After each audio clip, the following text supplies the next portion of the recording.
Hello दोस्तों, कैसे हैं आप सभी। उम्मीद करता हूँ अच्छे होंगे।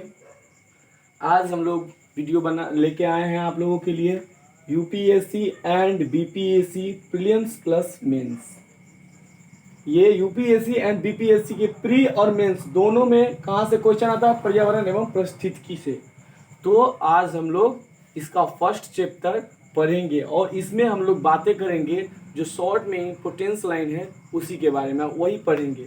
क्योंकि होता क्या है दोस्तों, जब हम नोट्स बनाते हैं तो क्या लंबे लंबे जो है आंसर बना लेते हैं, वो याद तो कर लेते हैं रट के, लेकिन क्या होता है कुछ दिनों के बाद भूल जाते हैं। या जब भी हम आंसर प्रैक्टिस या लिखते हैं कोई आंसर तो क्या होता है कुछ कुछ चीज़ भूल जाते हैं। क्यों? क्योंकि हमको वो टॉपिक वाइज याद नहीं रहता है, पॉइंट वाइज याद नहीं रहता है। तो इसलिए इस वीडियो में हम लोग जो है पॉइंट वाइज पॉइंट सिर्फ जो है शॉर्ट में हम लोग पॉइंट पढ़ेंगे जिससे आपको याद भी रहे। और क्या होता है ये काफ़ी दिनों के तक याद रहता है, लंबे समय के लिए याद रहता है। जो शॉर्ट रहता है और आसान रहता है वो लंबे समय के लिए याद रहता है।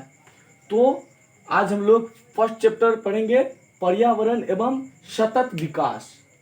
पर्यावरण और सतत विकास, पर्यावरण और उसके विकास के बारे में। जो सतत विकास यानी एक एक देख, जैसे हम लोग एक एक पाँव चलते हैं कहीं चलने के लिए तो वहां पहुंचते हैं, उसी तरह पर्यावरण के विकास के लिए जो एक एक कदम उठाया जाता है वही है पर्यावरण एवं सतत विकास। तो पहले हम लोग जानेंगे कि पर्यावरण है क्या। क्योंकि अगर हम लोग पर्यावरण के बारे में पढ़ रहे हैं तो यह सबसे ज्यादा जरूरी है कि आखिर पर्यावरण है क्या। तो पर्यावरण पर्यावरण क्या दो शब्दों से मिलकर बना है पर्यावरण। परि प्लस आवरण। परि हो जाता है चारों तरफ, वो परी नहीं जो पंख लगा के उड़े पापा की परी, वो नहीं।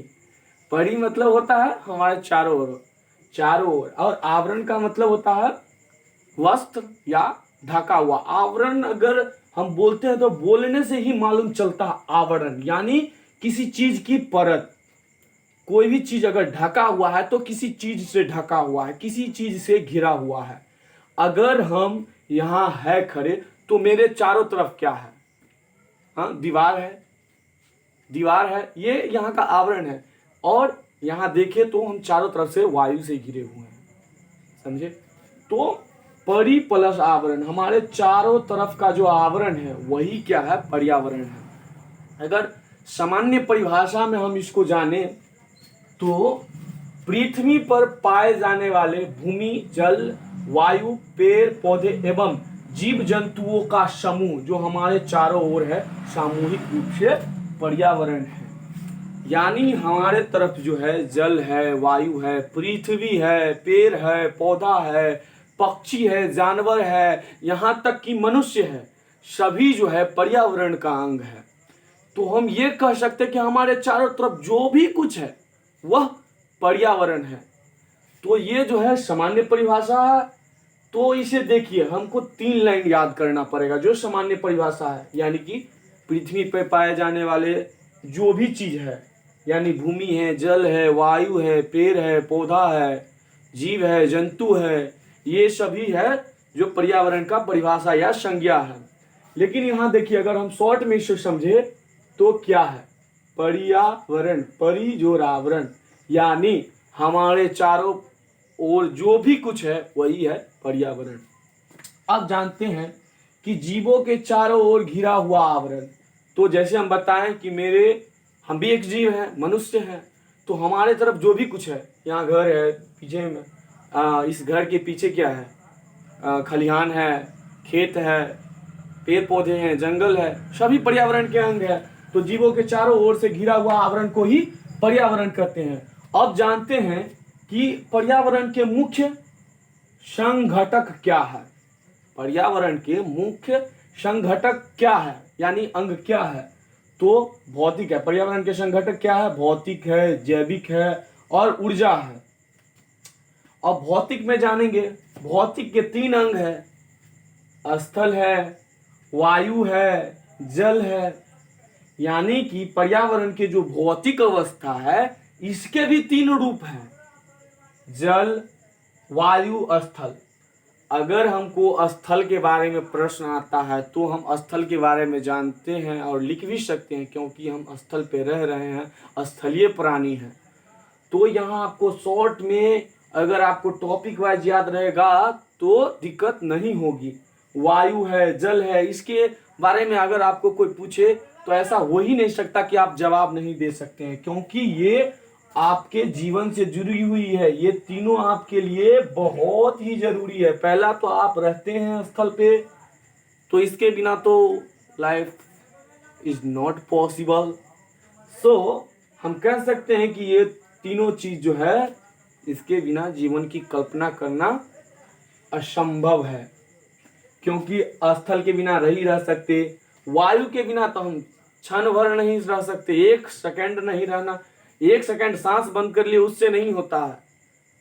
यानी कि वायु क्षण भर वायु के बिना नहीं रह सकते। और जल समझते हैं, जब स्थल वायु हो और जल न हो तो जीवन की कल्पना तो और असंभव है। तो ये है इसके पर्यावरण के भौतिक रूप। अब आते हैं जैविक रूप में। जैविक रूप क्या है? भौतिक यानी कि जो है, जो जरूरी है वही भौतिक रूप है। स्थल, जल, वायु ये जिंदगी के लिए जरूरी है। अब जैविक रूप में क्या आ जाता है? जो जीव में है, पादप है, जंतु है, पादप में पेड़ पौधे हैं। जितने भी पेड़ पौधे हो, छोटा हो, बड़ा वृक्ष हो, बेल हो, लता हो, झाड़ी हो, कांटा हो, सभी पादप के अंदर आ जाते हैं। जंतु, जंतु में मनुष्य हो गया, जानवर हो गया, छोटे जानवर से लेके जो चले, खाना खाए, पैर हो, हाथ हो या पाँव हो, क्योंकि जानवर को तो हाथ नहीं होता, कुछ को होता भी है। तो जो भी है वो जंतु में आता है। पादप में तो बता दिए, पेड़ पौधे से जितनी जुड़ी हुई चीज है वो पादप में आता है।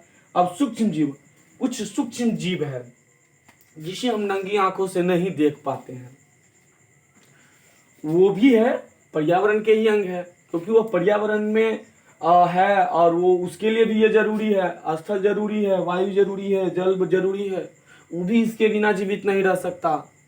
तो सूक्ष्म जीव ही पर्यावरण के एक जैविक संघटक है। अब हम भौतिक जान चुके हैं, जैविक जान चुके हैं, अब बारी आती है ऊर्जा का। क्योंकि जिंदा रहने के लिए वह सभी चीज जरूरी है जो पर्यावरण में है, तो ऊर्जा भी एक है उसमें से। तो ऊर्जा में आता है सौरिक ऊर्जा और भूतापीय ऊर्जा। सौरिक ऊर्जा जो होता है, जो ऊर्जा हमें सूर्य से प्राप्त हो, जैसे उष्मा प्रकाश, ये सूर्य से प्राप्त हो, उसे सौरिक ऊर्जा कहते हैं। और भूतापीय ऊर्जा, भूतापीय, भू मतलब धरती और तापीय यानी तापमान।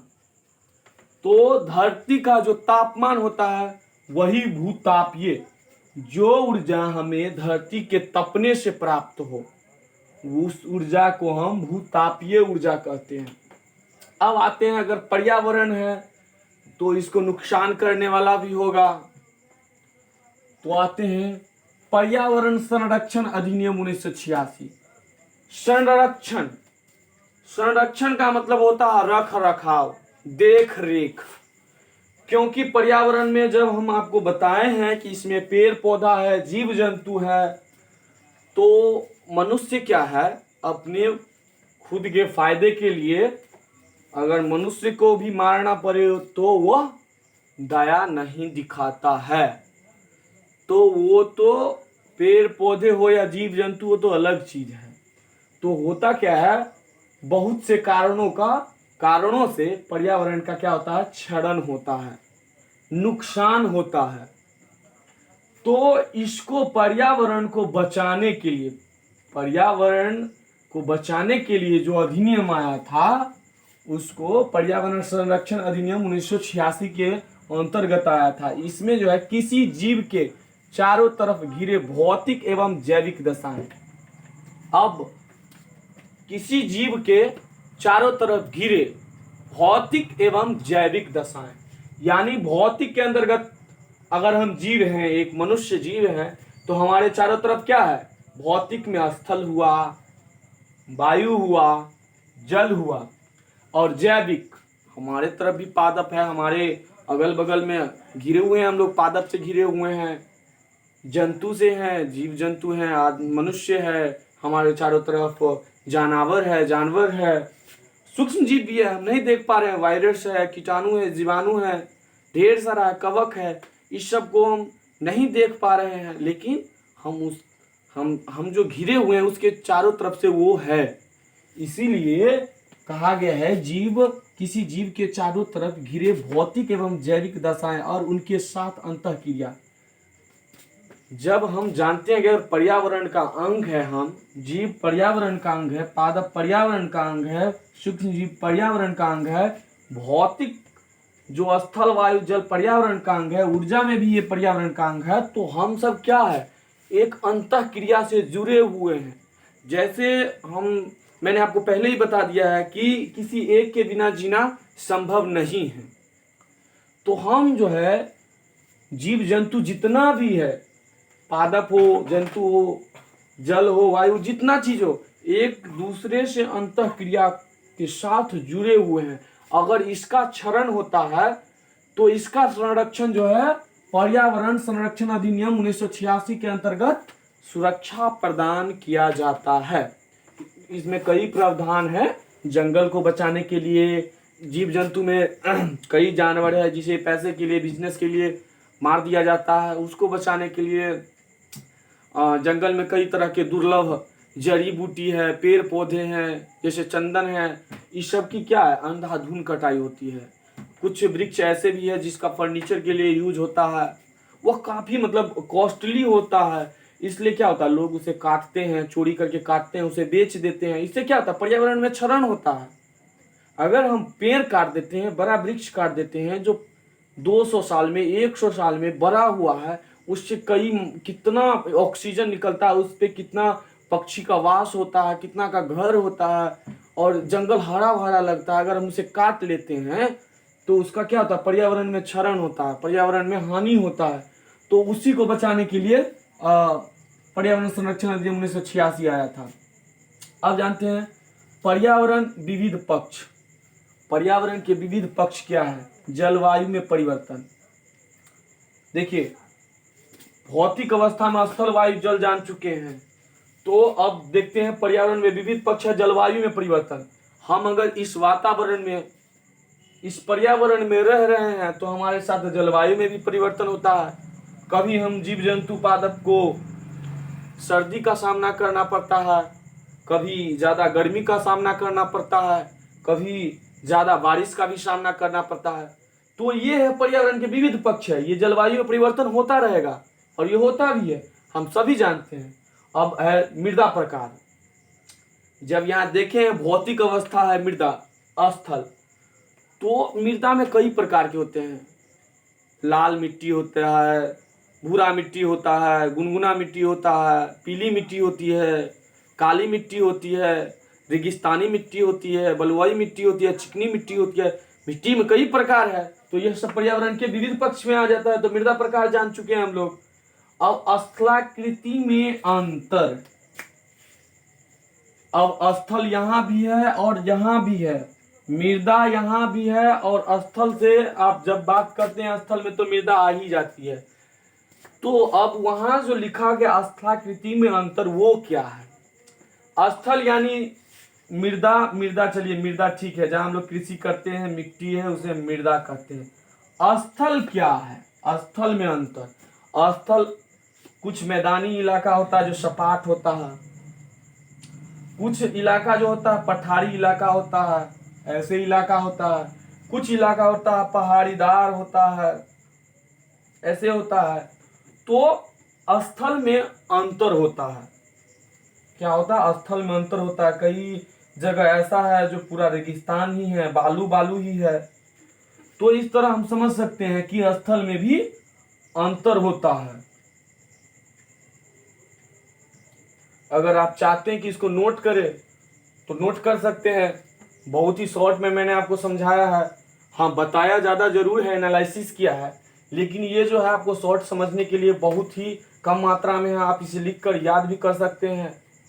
और मैं इससे आगे का जो वीडियो है मैं कल बनाऊंगा। कल मैं आगे का वीडियो में मैं लेके आऊँगा इसके आगे का जो भी चैप्टर है, जो भी इम्पोर्टेंस लाइनें हैं मैं कल लेके आऊँगा। और अगर अभी तक आपने मेरे चैनल को सब्सक्राइब नहीं किया है तो जल्द ही कर लें, क्योंकि मैं जब वीडियो बनाऊंगा तो आपके पास वो नोटिफिकेशन नहीं जाएगा तो आप नहीं देख पाएंगे। होता क्या है, अगर आप यह वीडियो देख लिए फिर आगे के वीडियो मैं इसके आगे का डालता हूँ तो वो आपको नहीं मिल पाएगा। तो आप मेरे चैनल को मिशन यूपीएससी 2025 को सब्सक्राइब कर लीजिए और बेल आइकन को दबा दीजिएगा। हमारे इस चैनल पे आपको यूपीएससी एंड बीपीएससी से जुड़ी कई तथ्य आपको मालूम चल जाएंगे और बहुत से वीडियो ऐसे देखने को मिलेगा जो आपको जूनियर को भी 10वीं वाले, 11वीं वाले, 12वीं वाले, बीए, बीएससी सभी के लिए हेल्पफुल वीडियो उसमें डाला गया है। तो आप अगर वीडियो को सब्सक्राइब करते हैं तो ये चीज़ आपको सबसे पहले पहुंच जाएगा। और उम्मीद करता हूं मेरा क्लास आपको पसंद आया होगा, क्योंकि काफ़ी साफ मैंने समझाने की कोशिश की है। अगर कोई भी त्रुटि हो तो मुझे क्षमा कर दीजिएगा, क्योंकि मैं भी आप ही की तरह एक स्टूडेंट हूं और मैं भी तैयारी में लगा हूं। तो बाय बाय दोस्तों, मिलते हैं अगले वीडियो में। जय हिंद।